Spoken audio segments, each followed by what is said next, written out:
নমস্কার। আজকের ভৌতিক ছায়া চ্যানেলের পক্ষ থেকে রয়েছে একটি অসাধারণ গল্প। একজন সাধারণ খেটে খাওয়া মানুষের কাজ চলে গেলে তার যে করুণ পরিস্থিতি হয় তারই বর্ণনা রয়েছে গল্পটিতে। গল্পটির নাম শিল্পী। গল্পটি মানিক বন্দ্যোপাধ্যায়ের লেখা। আর হ্যাঁ, গল্পটি ভালো লাগলে একটা লাইক কমেন্ট শেয়ার করে দেবেন এবং আরও মজাদার গল্প পেতে ভৌতিক ছায়া চ্যানেলটিকে সাবস্ক্রাইব করে দেবেন। ধন্যবাদ। সকালে দাওয়ায় বসে মদন সারা গায়ে শীতের রোদের সেক খাচ্ছিল। হঠাৎ তার পায়ে খিঁচ ধরল ভীষণভাবে। একেবারে 7-7টা দিন দাঁত না চালিয়ে হাতে পায়ে কোমরে পিঠে কেমন আড়ষ্ট মতো ব্যথা ধরেছিল। তাতে আবার গাঁটে গাঁটে ঝিলিক মারা কামড়ানি।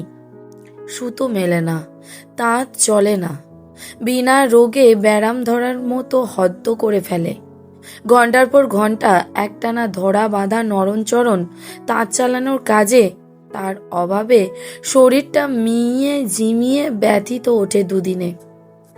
ঘুম আসে না, মনটা টনটন করে এক ধরনের উদাস করা কষ্টে। সব যেন ফুরিয়ে গেছে।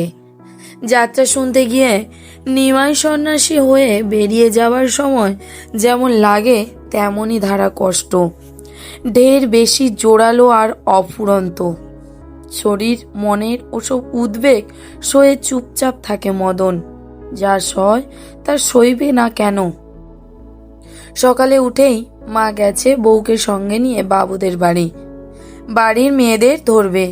বাবুর ছোট মেয়ের বিয়ে উপলক্ষে 2-1খানা ভালো মদন তাঁতির নাম করা বিশেষ রকম ভালো কাপড় বুনে দেবার ফরমাস যদি আদায় করতে পারে। বাবুর বাড়ির বায়না পেলে সুতো অনায়াসে জোগাড় হয়ে যাবে বাবুদের কল্যাণে। বাড়িতে ছিল শুধু মদনের মাসি, তার আবার একটা হাত নুলো, শরীরটি পাকাটির মতো রোগা। মদনের হাউ মাউ চিৎকার শুনে সে ছুটে এসে মদনের 2 বছরের ছেলেটাকে কোলে নিয়ে সঙ্গে আসে মাসির 4 বছরের মেয়ে। মাসির কি ক্ষমতা আছে এক হাতে টেনে খিঁচতরা পা ঠিক করে দেয় মদনের? মাসিও চেঁচায়। মদনের চিৎকারে ভয় পেয়ে ছেলে মেয়ে দুটো আগেই গলা ফাটিয়ে কান্না জুড়েছিল। তখন রাস্তা থেকে ভুবন ঘোষাল এসে ব্যাপারটা বুঝেই গোড়ালির কাছে মদনের পা ধরে কয়েকটা হ্যাঁচকা টান দেয় আর উড়ুতে জোরে জোরে থাপ্পড় মারে। যন্ত্রণাটা সামালের মধ্যে আসে মদনের। মুচড়ে মুচড়ে ভেঙে পড়ার বদলে বসে আনে পাটা। বাঁচালেন মুখে। মুখে সুস্থে সুস্থে মদন পায়ে হাত ঘষে। খড়ি ওটা ফাটা পায়ে হাতের করা তালুর ঘষায় শব্দ হয় শোষেরই মতো। ভুবন পরামর্শ দেয়, উঠে হাঁটো 2 পা, সেরে যাবে। মদন কথা কয় না। এতক্ষণে আশেপাশে বাড়ির কয়েকজন মেয়ে পুরুষ ছুটে এসে হাজির হয়েছে হুল্লোড় শুনে। শুধু উদি আসেনি, প্রায় লাগাও কুড়ে থেকে। কয়েকটা কলা গাছের মোটে ফারাক মদন আর উদির কুড়ের মধ্যে। ঘরের মধ্যেই সে তাঁতি পাড়ার মেয়ে পুরুষের পিত্তি জ্বালানো মিষ্টি গলায় চেঁচাচ্ছে, কি হলো গো, বলি হলো কি? ভুবন রাস্তা থেকে উঠে এলেও এটা জানার কথাই যে উদির কুড়ে থেকেই সে ডোবা ঘুরে রাস্তা হয়ে এসেছে। উদি হয়তো তাড়া দিয়ে পাঠিয়েছে তাকে। 7 দিন তাঁত বন্ধ মদনের। বউটা তার 9 মাস পোয়াতি। না খেয়ে তার ঘরে পাছে কেউ মরে যায়, উদির এই ভাবনা হয়েছে। জানা গেছে কাল কিছু চাল আর ডাল সে চুপি চুপি দিয়েছে কাল মদনের বউকে। চুপি চুপি শুধিয়েছে মদনের মতি গতির কথা। সবার মতো মজুরি নিয়ে সাধারণ কাপড় বুনতে মন হয়েছে কিনা মদনের। কেঁদে উদিকে বলেছে মদনের বউ, না, একগুয়েমি তার কাটেনি। পাড়ার যারা ছুটে এসেছিল ভুবনকে এখানে দেখে মুখের ভাব তাদের স্পষ্টই বদলে যায়। ইতিমধ্যে পিসি পিড়ি এনে বসতে দিয়েছিল ভুবনকে। বারবার সবাই তাকায় মদন আর ভুবনের দিকে। দু চোখে স্পষ্ট জিজ্ঞাসা নিয়ে। সেও কি শেষে ভুবনের ব্যবস্থা মেনে নিল? রাজি হলো প্রায় বেগার খাটা মজুরি নিয়ে সস্তা ধুতি শাড়ি গামছা বুনে দিতে? মদন অস্বস্তি বোধ করে। মুখের খোঁচা খোঁচা গোঁপতাড়ি মুছে ফেলে হাতের চেটোতে। সবার নিঃশব্দ জিজ্ঞাসার জবাবেই যেন বুড়ো ভোলাকে শুনিয়ে সে বলে, পায়ে খিঁচ ধরলো হঠাৎ? সে কি যন্ত্রণা বাপ, একদম যেন মৃত্যু যন্ত্রণা। মরি আর কি। উনি ছুটে এসে টেনে টুনে ঠিক করে দিলেন পাটা, বাঁচালেন মোকে। গগনতাতির বেঁটে মোটা বউ অদ্ভুত আওয়াজ করে বলে, ও কাছেই ছিলেন তাই এলেন, ভালো, তাই তো বলি মোরা। তাঁত না চালিয়ে গাটা ঠিক নেই, তাড়াতাড়ি বলে মদন। গগনতাতির বউয়ের মুখে তার বড় ভয়।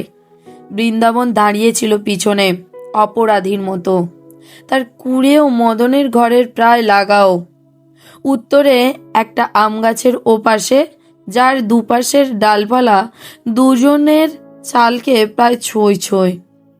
বুড়ো ভোলার চেয়ে বৃন্দাবনের বয়স অনেক কম, কিন্তু শরীর তার অনেক বেশি জরাজীর্ণ। একটি তার পুরনো জীর্ণ তাঁত, গামছা আর ৮ হাতি কাপড় শুধু বোনা যায়, তাতে সে আর বসে না, ক্ষমতা নেই। তার বড় ছেলে রসিক তাঁত চালায়। সুতোর অভাবে তাঁতিপাড়ার সমস্ত তাঁত বন্ধ। অভাব ও আতঙ্কে সমস্ত তাঁতিপাড়া থমথম করছে। শুধু তাঁত চলছে কেশবের আর বৃন্দাবনের। ভুবন অসাময়িকভাবে বৃন্দাবনকে জিজ্ঞাসা করে, কখানা গামছা হয়েছে বৃন্দাবন? বৃন্দাবন যেন চমকে ওঠে, এক পা পিছিয়ে যায়। জানি না বাবু, মোর ছেলা বলতে পারে। কেশবকে বলে, বোনা হলে যেন পয়সা নিয়ে যায়। বাঁকা মেরুদণ্ডটা একবার সোজা করবার চেষ্টা করে বৃন্দাবন। অসহায় করুণ দৃষ্টিতে সবার দিকে একবার তাকায়। ছেলেকে শুধাবেন বাবু, ওসব জানি না কিছু আমি। পিছু ফিরে ধীরে ধীরে চলে যায় বৃন্দাবন।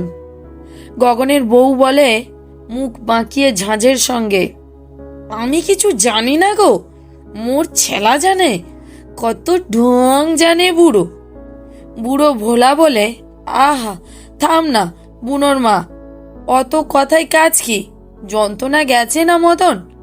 মোরা তবে যাই, কেশব গেলেই পয়সা পাবে, গামছা কাপড় বুনে দিলেই পয়সা মেলে।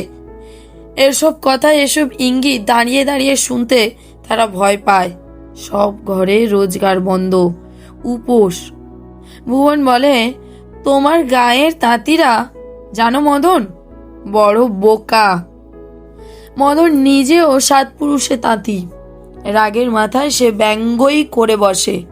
সে কথা বলতে তাঁতি জাতটাকেই বোকা। ভুবন নিজের কথা বলে যায়, সুতো কিনতে পারছিস না, পাবিও না কিছুকাল। তাঁত বসিয়ে রেখে নিজে বসে থেকে লাভ কি? মিহিরবাবু সুতো দিচ্ছেন, বুনে দে, যা পাস তাই লাভ। তা নয় সুতো না কিনতে দিলে কাপড়ই বুনবে না। এ কি কথা? তোমার কথা নয় বুঝতে পারি, সস্তা কাপড় বুনবেই না তুমি, কিন্তু ওরা পোষায় না ওদের। সুতো কি সবাই কেনে না কিনতে পারে? আপনি তো জানেন বেশিরভাগ দাদন কর্জে তাঁত চালায়, পর্দা রাখে দিবারাত্রির তাঁত চালিয়ে, মুখে রক্ত তুলে। আপনি তাও আর্ধেক করতে চান? পারবো কেন মোরা? নইলে ইদিকে যে পর্দা থাকে না বাপু, কি দরে সুতো কেনা জানো? ভুবন আফসোসের শ্বাস ফেলে। যাগ্গে, কি করা, কর্তাকে কত বলে তোমাদের জন্য সুতো বরাদ্দ করেছিলাম, তোমরা না মানলে উপায় কি? বুঝি তো সব, কিন্তু দিনকাল পড়েছে খারাপ, তাঁত রেখে কোনো মতে টিকে থাকা, নয়তো 2 দিন বাদে তাঁত বেচতে হবে তোমাদের। ভালো সময় যখন আসবে, সুতো মিলবে আবার, তখন মনে পড়বে এই ভুবন ঘোষালের কথা। বলে রাখছি, দেখো মিলিয়ে। তখন আফসোস করবে, আমার কথা শুনলে তা তো বজায় থাকতো আর নিজেরাও টিকতে। তাঁত বাধা দিতে বেচতে হলে মিহিরবাবুর হয়ে ভুবনই কিনবে, সেই ভরসাতেই হয়তো গ্যাট হয়ে বসে আছে লোকটা। কিন্তু সে পর্যন্ত কি গড়াবে? তার আগে হয়তো ভুবনের কাছে সুতো নিয়ে বুনতে শুরু করবে তাঁতিরা। মাসি এসে ঘুরঘুর করে আশপাশ। বামুনের ছেলে পায়ে হাত দিয়েছে মদনের। গড় হয়ে পায়ের ধুলো নিয়ে ভুবনকে যতক্ষণ সে প্রণাম না করছে, মাসির মনে স্বস্তি নেই। মদনের বুঝি খেয়াল হয়নি, ভুলে গেছে। মদনের পা দুটো টান হয়ে ভুবনের পিঁড়ির দিকে এগিয়ে গেলে মাসির আর ধৈর্য থাকে না। মদনের কানের কাছে মুখ নিয়ে গিয়ে প্রণামের কথাটা মনে করিয়ে দেয়। মদন একেবারে খিঁচড়ে ওঠে। মেয়েটাকে নেয় না কোলে, কেঁদে মরছে। মরগে না হেথা, যেথা মরবি। ছেলে মেয়ে দুটোকে নিয়ে মাসি পালায়। মদনের এ মেজাজ চেনে মাসি।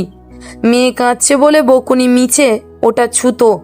ছেলে পিলে কানের কাছে চেঁচালে মানুষের অশান্তি কেন হবে মাসিও জানে না, মদনও বোঝে না। ছেলে মেয়ের কান্না মদনের কানে লাগে না। তাঁতের ঠকঠকি, মেয়েদের বকাবকি, ঝিঝির টাকের মতো মেজাজটাই বিগড়েছে মদনের। না করুক প্রণাম সে বামুনের ছেলেকে, মদনের ওপর মাসিমার বিশ্বাস খাঁটি। রামায়ণ সে পড়তে পারে সুর করে। তাঁতের কাছে বাপের নাম সে বজায় রেখেছে। সেরা জিনিস তৈরির বায়না পায় মদন তাঁতি।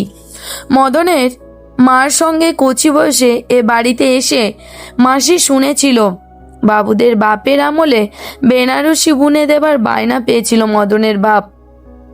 বিয়ের সময় জালের মতো ছিষ্টি ছাড়া শাড়ি বুনে পরতে দিয়ে তার সঙ্গে যে মস্করা করেছিল মদনের বাপ, সে কথা কোনোদিন ভুলবে না মাসি।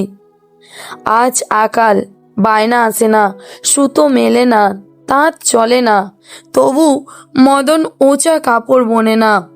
ওর জন্য কষ্ট হয় মাঝির। ওর বাপের কথা ভেবে মা বউ যেন কেমন ব্যবহার করে ওর সঙ্গে। মদনের বাপ যদি আজ বেঁচে থাকতো, মাসি ভাবে বেঁচে থাকলে 4.25 বেশি বয়স হতো তার। মাসি তা ভালো বোঝে না, শুধু শ্রীধরের চেয়ে সে বেশি বুড়ো হয়ে পড়তো ভাবতে মনটা তার মুচড়ে যায়। শ্রীধর তাঁতির বেঁচে থাকার দুর্ভাগ্য দেখে সে নিজেই যে কামনা করে এবার বুড়োর যাওয়াই ভালো। না থাক মদনের বাপ, মদন তো আছে। মদনের মা বউ ফিরে আসে গুটি গুটি। পেটের ভারে মদনের বউ থপ থপ পা ফেলে হাঁটে। হাত পা তার ফুলছে কদিন থেকে। পরনের জীর্ণ পুরনো শাড়িখানা মদন নিজে বুনে দিয়েছিল তাকে বিয়ের সময়।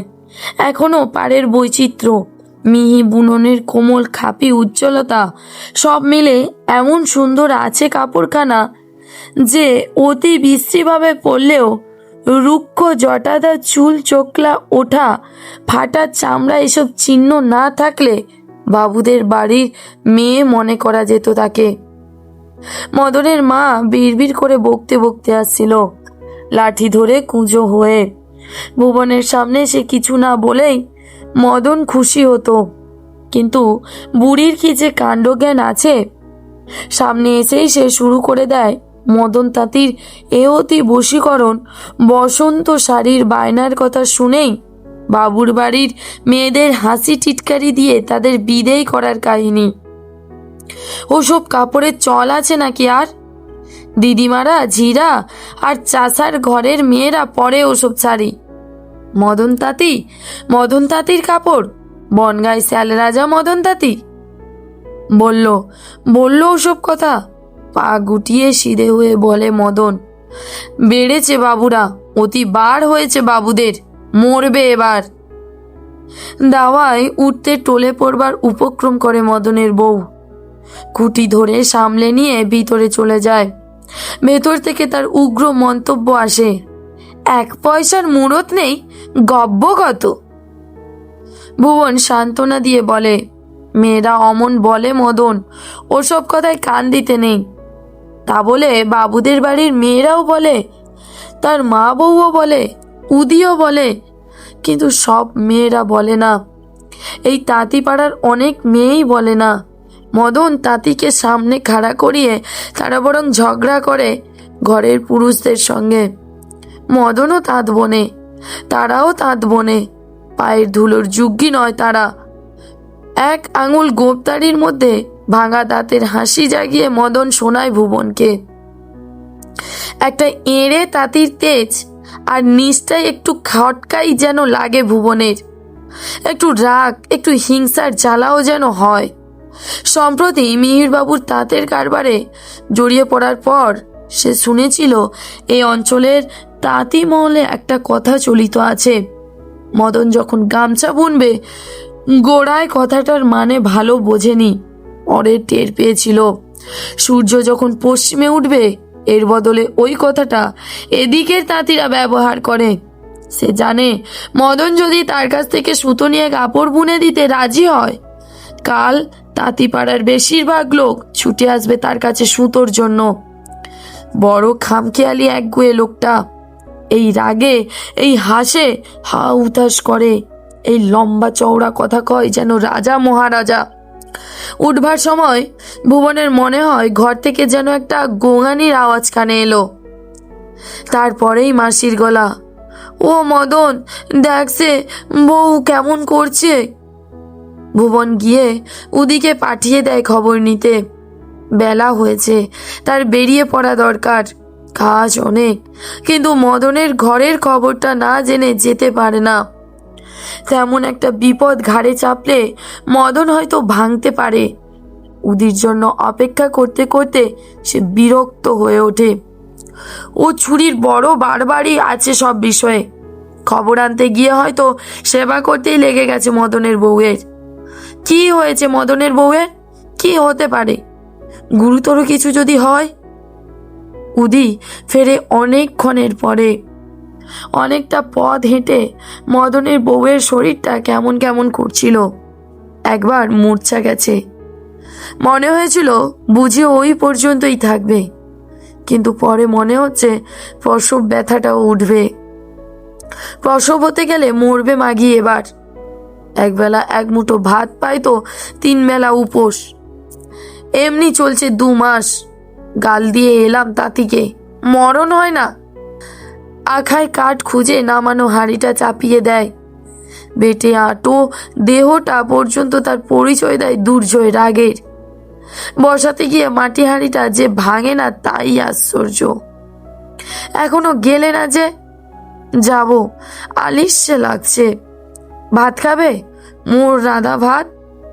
উদি আবদার জানায়। ভুবন রেগে বলে, তোর কথা বড় বিচ্ছিরি। মদন দাওয়ায় এসে বসেছে। উকি মেরে দেখে ডোবা ঘুরে রাস্তা হয়ে ভুবন আবার যায়।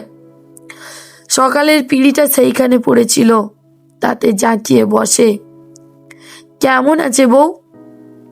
ব্যথা উঠেছে কম, রক্ত ভাঙছে বেশি। ব্যথা তেমন নয়, দুর্গা বুড়িকে আনতে গেছে। মদনের শান্ত নিশ্চিন্ত ভাব দেখে বোন রীতিমতো ভড়কে যায়। একটা বিড়ি ধরিয়ে ভেবে মদনকেও একটা বিড়ি দেয়। মদন বলে, হঠাৎ ভালো কিছু বোনার না, একটু দামি কিছু সুতোটা নেই বুঝি? মনটা খুশি হয়ে ওঠে ভুবনের।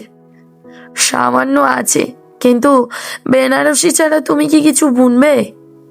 বেনারসি? বেনারসি না বোনা যেন তারই অপরাধ, তারই অধপতন। এমনি আফসোসের সঙ্গে বলে মদন, বেনারসি জীবনে বুনিনি। 1 ঘন্টার মধ্যে সুতো এসে পড়ে। ভুবন লোক দিয়ে সুতো পৌঁছে দেয় মদনের ঘরে। সুতো দেখে কান্না আসে মদনের। এই সুতো দিয়ে তাকে ভালো কাপড়, দামি কাপড় বুনে দিতে হবে। এর চেয়ে কেশবের মতো গামছাই নয় সে বুনতো। লোকে বলতো মদন তাঁতি গামছা বুনেছে দায়ে পড়ে, কিন্তু যাতা উঁচা কাপড় বোনেনি। সকালে পায়ে যেমন খিস ধরেছিল, তেমনি ভাবে কি যেন টেনে ধরে তার বুকের মধ্যে। তাকে গোজা দাদনের টাকা দুটো যেন ছ্যাঁকা দিতে থাকে চামড়ায়। কিন্তু এদিকে হাত না চালিয়ে সর্বাঙ্গে আড়ষ্ট মতো ব্যথা। পেটে খিদেটা মরে গেছে। বউটা গোঙাচ্ছে একটানা। কি করবে মদন তাঁতি?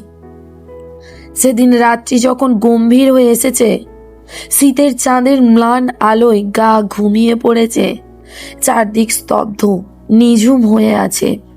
মাঝে মাঝে কাছে ও দূরে কুকুর শিয়ালের ডাক ছাড়া মদন তাঁতির তাঁত ঘরের শব্দ শুধু হলো ঠকাঠক ঠকাঠক। খুব জোরে তাঁত চালিয়েছে মদন, শব্দ উঠছে জোরে।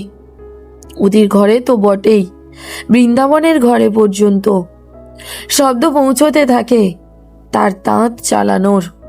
ভুবন বলে আশ্চর্য হয়ে, এর মধ্যে তাঁত চাপালো? একা মানুষ কখন ঠিক করলো সব? ওদিও অবাক হয়ে গিয়েছিল। ও খাঁটি গুণী লোক, ও সব পারে। সে বলে ভয়ে ও বিস্ময়ে কান পেতে থাকে। বুড়ো বৃন্দাবন ছেলেকে ডেকে বলে, মদন তাঁতি তাঁত চালায় নাকি রে? তাছাড়া কি আর, কেশব জবাব দেয় ঝাঁঝির সঙ্গে। রাত দুপুরে চুপে চুপে তাঁত চালাচ্ছেন, ঘাট শুধু মোদের বেলা। ভুবনের সুতো না হতে পারে। কার সুতো তবে? কার আছে সুতো ভুবন ছাড়া শুনে? মদনের তাঁত কখন থেমেছিল উদি জানে না। ভোরে ঘুম ভেঙেই ছুটে যায় মদনের কাছে। মদনকে ডেকে তুলে সাগ্রহে বলে, কতটা মুহূল্যে তাঁতি? আয় দেখবি। মদন তাকে নিয়ে যায় তাঁত ঘরে। ফাঁকা শূন্য তাঁত দেখে থ বনে থাকে উদি। সুতোর বান্ডিল যেমন ছিল তেমনই পড়ে আছে। সুতো মদন উদির হাতে তুলে দেয়, টাকা দুটোও দেয়। বলে, নিয়ে যা, ফিরে দেগা ভুবন বাবুকে। বলিস মদন তাঁতি যেদিন গামছা বুনবে। একটু বেলা হতে তাঁতি পাড়ার অর্ধেক মেয়ে পুরুষ দল বেঁধে মদনের ঘরের দাওয়ার সামনে এসে দাঁড়ায়। মুখ দেখলেই বোঝা যায় তাদের মনের অবস্থা। রোষে ক্ষোভে কারো চোখে জল এসে পড়ার উপক্রম করেছে। গগন তাঁতির বউটা পর্যন্ত নির্বাক হয়ে গেছে। বুড়ো ভোলা সুদোয়, ভুবনের ঠে নাকি সুতো নিয়েছ মদন? তাঁত চালিয়েছ দুপুর রাতে চুপি চুপি? দেখে এসো তাঁত। তাঁত চালাও নেই রাতে? চালিয়েছি, খালি তাঁত। তাঁত না চালিয়ে খিস ধরলো পায়ে বাতে, তাই খালি তাঁত চালালাম একটু। ভুবনের সুতো নিয়ে তাঁত বুনবো? বেইমানি করবো তোমাদের সাথে? কথা দিয়ে মদন তাঁতি যেদিন কথার খেলাপ করবে। মদন হঠাৎ থেমে যায়।